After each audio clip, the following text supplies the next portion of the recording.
Existe uma geração mais antiga, então esse grupo que já está saindo do mercado, na verdade, né? Você vai encontrar um ou outro ali, mas a maioria já está fora do mercado, que eram os baby boomers, tá? Quem são esses personagens? Quem são os baby boomers? São pessoas que vieram pós Segunda Guerra Mundial, então a turma hoje está aí beirando os seus 80 anos praticamente, 70 e poucos anos, mas ainda tem gente ativa no mercado, viu? Ainda tem gente ativa no mercado. Então são pessoas que, bora imaginar o contexto, vamos imaginar o contexto político, o contexto social. A gente está vindo de uma Segunda Guerra Mundial, onde você tinha a estrutura da hierarquia, onde você tinha a estrutura militar, onde você tinha países, né? Você via aí países totalmente desestabilizados, e lógico que isso repercute, de certa forma, dentro do Brasil também. Então, quando a gente precisa manter a ordem dentro da sociedade como um todo, naturalmente a educação se torna mais rígida, a educação se torna mais tradicional, mais conservadora.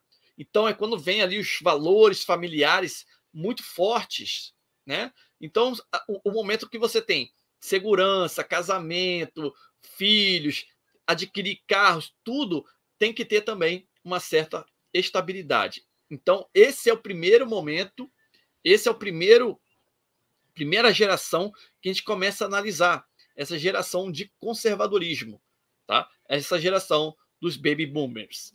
Logo depois, você tem a geração X, que aí pode ser a geração dos teus pais, né? As gerações que vêm dali da final da década de 59, década de 50, 69, 60 e poucos, década de 60, final da década de 60 também, você começa a ter essa geração X.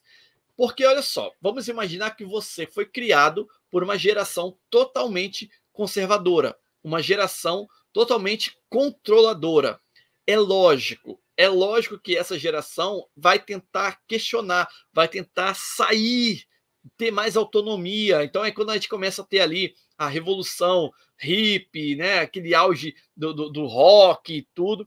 E essas pessoas tendem a querer ter uma ruptura muito forte. Só que eu digo o seguinte: a geração X, por mais que ela queira sair das asas do pai, ela ainda tem muito forte esse valor familiar. Então há um choque dessa cultura, há um choque desse tipo de relação. E por mais que eles tentem se retirar da questão da estabilidade, ainda existe um certo receio de ruptura total. Então é por isso que talvez você tenha escutado seus pais falarem a seguinte situação: como assim você vai para outro emprego, mas você está pouquíssimo tempo nesse emprego, e agora você já está pensando em ir para outro, você vai manchar a tua carteira, você vai manchar a tua trajetória profissional. Olha só que louco isso. Olha só que louco. Então há ainda essa questão de você ter essa questão da ruptura mesmo dessas gerações. Então ainda há uma preocupação, existe preocupação, por exemplo, com as gerações futuras, como é que a gente vai colocar esses nossos filhos, em que mundo. Então há esse pós-mundo, a gente começa a pensar muito no que vai vir depois, tá? Então é importante essa fase. Eu acho que a fase da geração X é uma fase de transição muito forte, tá? Então são vários aspectos ali que a gente precisa analisar. E aí, logo depois, tem a geração Y, ali depois da década de 80, e é talvez a geração que comece a ter bastante a questão da informação, sabe? É quando surgem os computadores, internet, e-mail, celular. Palavra da vez é globalização, o mundo está todo conectado, né? Foi o primeiro momento onde a gente começava a falar sobre essa globalização. Então a gente está muito exposto a tudo que é avanço tecnológico, por exemplo, tá? E aí a gente começa também, inclusive, a deixar de lado o que a gente chamava de trabalho braçal. A gente começa a valorizar mais esse trabalho intelectual, não só a fase ali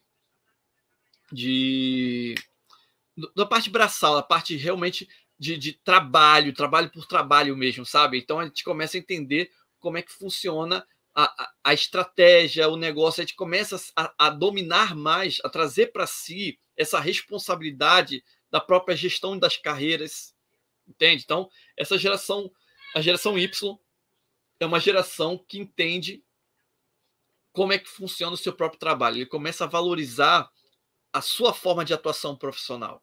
É quando as empresas começam a trilhar melhor a forma de gerir essa carreira. Então, não necessariamente eu preciso estar no emprego, no emprego ali há 20, 30 anos, como era na geração X e como era na geração dos baby boomers. A gente tem ali, geração Y, uma preocupação com a própria carreira. Não importa onde eu esteja, o importante é que eu possa contribuir, tá? Então, esse é um fator muito, muito presente nessa geração Y. A gente vem depois para a geração Z, né, que é uma geração mais tolerante, é quando vem 100% digital, tudo é rede social, mensagem instantâneas, tudo isso vem na geração Y. A gente começa a falar muito sobre a questão das pluralidades. Meu Deus, tem muita gente chegando aqui, eu não estou dando boa noite a ninguém. Boa noite, minha gente, eu nem tinha visto. Legal, legal, sejam bem-vindas. E aí, a gente vem com essa geração mais tecnológica, né? Essa geração que enxerga não só a sua própria carreira, ele enxerga também as diferenças, pessoas que são diferentes de você, a gente faz um questionamento maior sobre a diversidade, né? Diversidade dentro das empresas também.